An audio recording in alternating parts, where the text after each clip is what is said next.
My name is Trevor Hercules. Spent many years in prison, children's homes, detention centres. I've written these programmes because I felt that programmes written by someone who was an ex-offender, someone who'd been in trouble, and someone who understood the way of life and how it was, would be better understood, and that more people could understand where I was coming from, and have empathy and understanding with the programmes. The social deprivation mindset is about changing the way that you think. It's about the way that you live and how you live.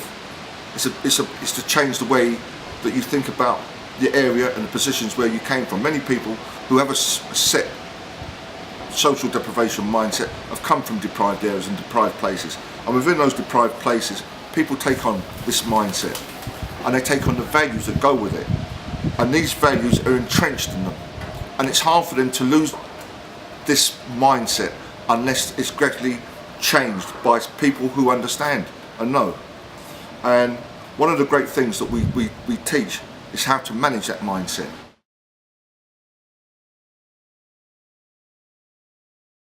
I don't know, for some unknown reason, I guess for lots of people who've maybe taken a wrong path, at some stage within your life, if you're going for change, you want to help others.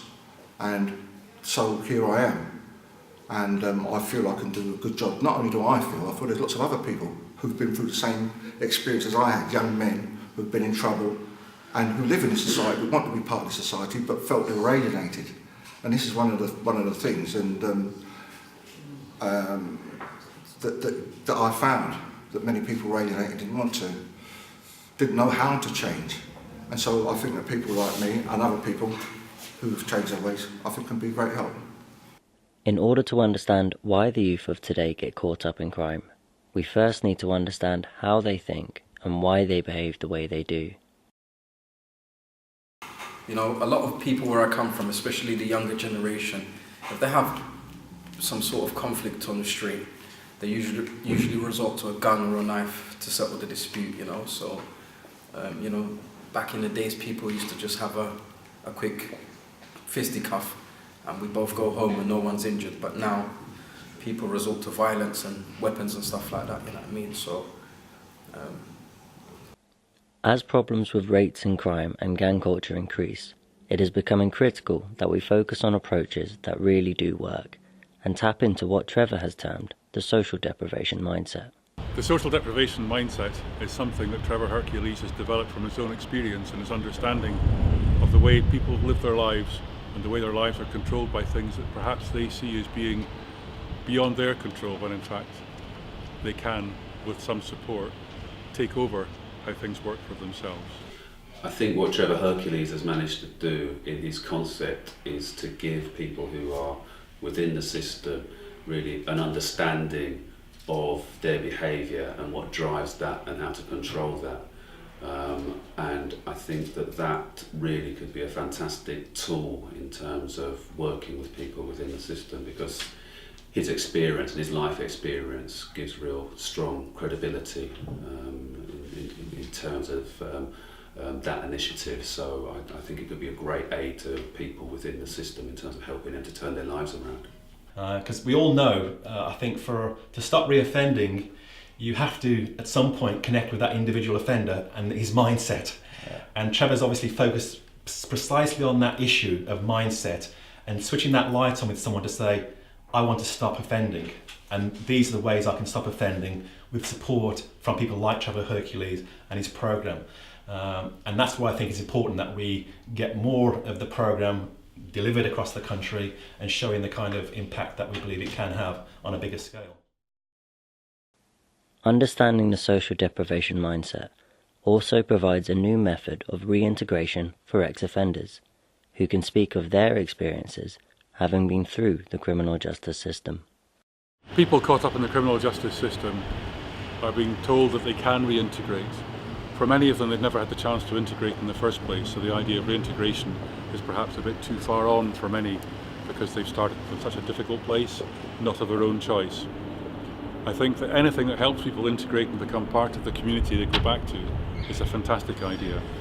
For many of them, the idea of being treated as a human being, for being treated fairly and for being treated in a way that we would like to all be treated ourselves is something totally novel. That means that for many of the people involved, they've never had the chance to think of themselves as having any self-worth. They have no idea of what self-esteem is, and they've been given no chance to have any self-confidence. All of these things can be addressed by the social deprivation mindset program and the way TREVOR delivers all of these things. I think all of those things would help in a way that's based on one person at a time. We are not going to deal with this as a mass audience or as a mass program. It has to be people-based, one at a time, for it to work properly. Gang issues are incredibly important, and in the school that my wife and I sponsor, Pimlico Academy, we still have on the estate next door, Churchill Gardens, some fairly serious gang issues, and I feel that we need to do an awful lot more to try and help to get young people out of gangs, show them the alternatives to gang culture. But I think once they get immersed in a gang, it's difficult to break that unless you have probably ex-gang members who've been there and can explain to them that isn't the future for them. And they tend to relate, obviously, to those people very well. So I think the idea of using people who've managed to break the cycle, get out of gangs, as mentors for these young people is extremely important, and I would like to hear more about it. As well as being a mentor and having a government-credited program, TREVOR believes there are also other alternatives for young offenders that are available on the streets themselves.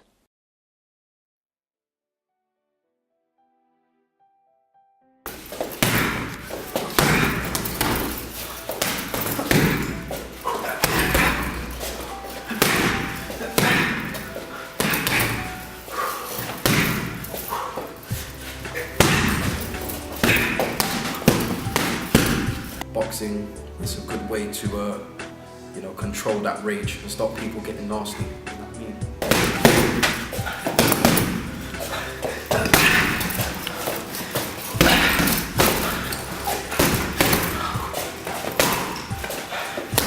When you're fit and you're strong, you're more confident and you have a more positive approach where you deal with people. When you're eating good and you're training good, your thoughts are positive. Yeah. When you're eating bad, KFC, McDonald's, and you're overweight, you're not really thinking and producing well. But when you're fit and you're strong, you're thinking well, you're positive, good things happen to you. Hi, my name is Clinton Mackenzie. I'm a former British and European light welterweight boxing champion, and I've represented England in the 1976 Olympic Games, and I'm now a professional boxing fitness trainer. It's not for the street, this is solely for something there to teach you how to control your anger out on the street, as you can be able to understand your friends and your fellow people that you meet. This is a very good way of understanding who you are and the strength that you have. And if you haven't got any strength, this will help you to get strength, inner strength.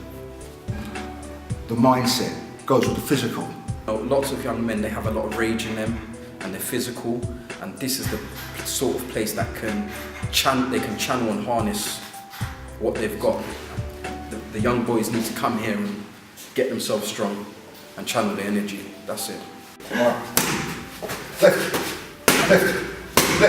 right, left, right. I mean, if you've got any child that wants to